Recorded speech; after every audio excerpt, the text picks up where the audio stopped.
UK's flagship glides through waters it's never visited before. It's been a busy few weeks for HMS Queen Elizabeth since it entered the eastern Mediterranean. Its F-35 fast jets have been flying combat missions as part of Operation Shader, the fight against so-called Islamic State in Iraq and Syria. Well, HMS Queen Elizabeth has been at sea for 3 weeks now since she left Sicily, which was the first stop on this historic tour. Now that she's docked in Limassol, there will be a series of ships visits to host Cypriot dignitaries and also British Forces personnel who are based here in Cyprus. Meanwhile, the 1,600-strong crew will get to enjoy some shore leave. The Carrier Strike Group is the Royal Navy's largest deployment in more than a decade, taking in more than 40 countries and lasting more than 6 months. Supplying the ship is a huge undertaking, and docking in Cyprus is a key moment for HMS Queen Elizabeth to be replenished. So we provide the seamless transfer of mail, passengers and cargo. We get to places before the units do. We then forward locate stuff and then move it on to the units as they require it. And this is everything from emergency spares for aircraft, for to fix defects on board. So actually the ship orders it, and then from them ordering it, we track it, get it to where it needs to be, and then once it gets to us, we get it to the ship by any means possible. Open up a package or something. Yeah, hold on. You got that one? You got it? Cool. But what's also complicated matters is COVID and the implications of quarantine, vaccinations, and every country's different, everything changes all the time. 1 minute we think we might have to do 14 days isolation, the next day we need to do none. So it's really, really interesting, and it's fast moving all the time. The pace is really, really good. To meet with the carrier group every time it ports is awesome. It's always a new experience. And it's honestly awesome to be able to integrate with a totally different military. So we have moved in the past 2 weeks over 400 bags of mail. We've got over 1,000 line items being loaded on today. And over the past 2 weeks, we've probably moved in excess of about 100 items to various ships throughout the task group who have been in the Cyprus area. Everyone looks forward to mail. Mail is like their connection to everyone back home whenever they're at sea. So whenever they ask for mail, we get them their mail. It's just one of those little things that mean so much to everyone on ship.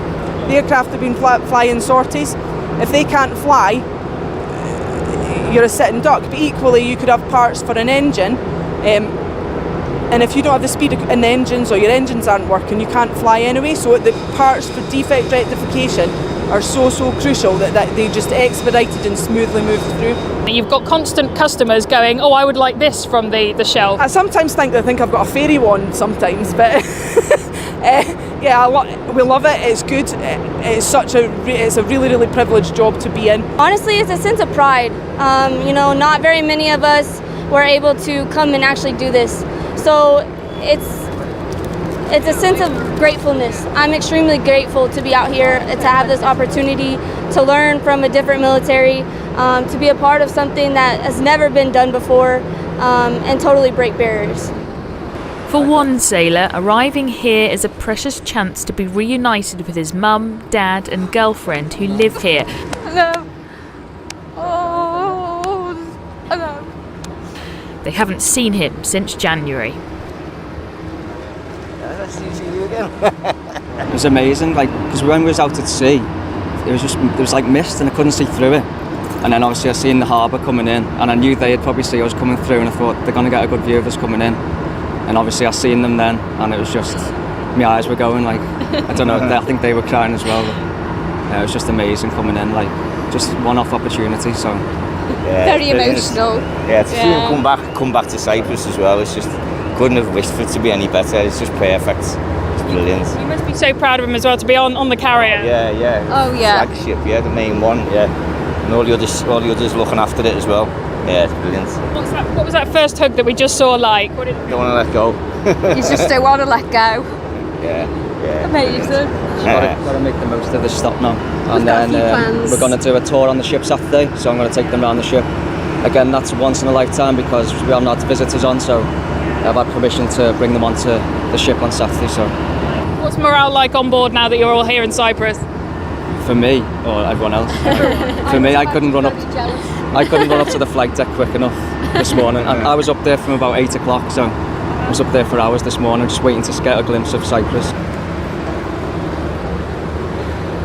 Meanwhile, this is the USS The Sullivans, a US destroyer which forms part of the carrier strike group.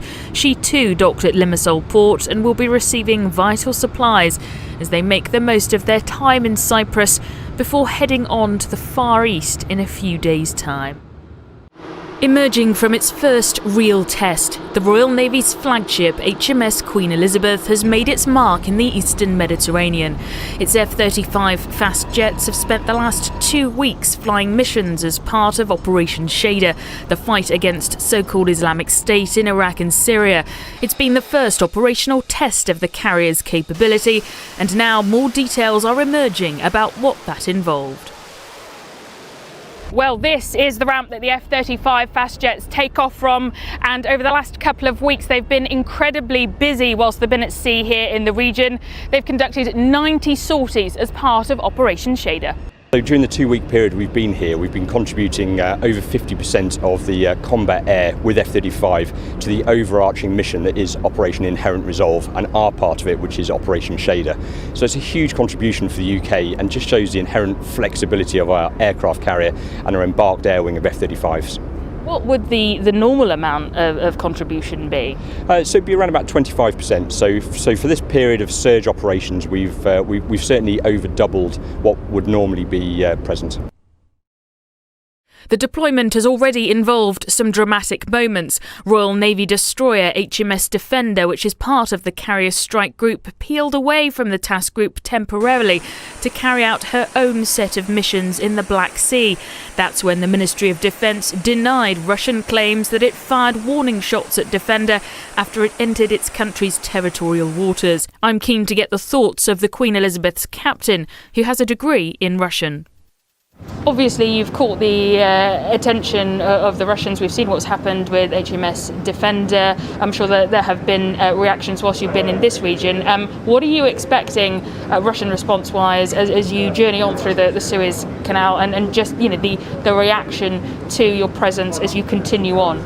So the Eastern Mediterranean is obviously populated by a number of navies, and we've been working with the French, we've been working with the Italians, but this is a modern, super relevant capability that lots of people want to come and have a look at. So we can imagine that as we keep progressing towards the east, other navies will want to come and have a look at us as well, but that's fully expected and within normal patterns of life.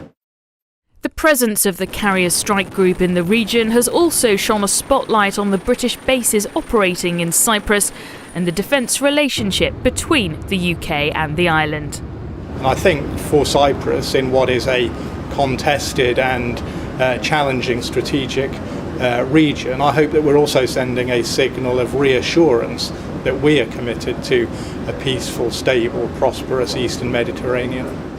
You can't do operations today unless you're joint. You can't really do operations today unless you're working with allies. So the carrier strike group is an international construct. We've got Americans within the team, we've got Dutch within the team, there are lots of exchange officers on board from other nations. And then what's happened here is the Navy, the Air Force and the Army have come together, and we have done this operation together. It's indelibly joint, it's allied by design, it's international by design. We've worked alongside our Cypriot partners, and that is a strong message to anybody who wants to damage the security of this region. So what's it like commanding the Navy's flagship on a historic deployment such as this? Well, it's a real privilege, but there is a weight of expectation that you get this right. It's £3.4 billion worth of taxpayers' money. You can't afford to crash it, you don't want an incident, and you owe it to all the families and friends of those sailors you have under your command to bring them home safe and sound. So that's you can't allow it to keep you awake at night because you need to sleep, but it'll be something that if I do get it right, I'll reflect on fondly when I eventually come to leave the ship. The carrier strike group will be heading to transit through the Suez Canal next and on to the Far East, with plenty more lying ahead for this historic deployment. Sian Grzeszczyk, Forces News, on board HMS Queen Elizabeth in Cyprus. If you enjoyed this video, don't forget to like and subscribe to our channel.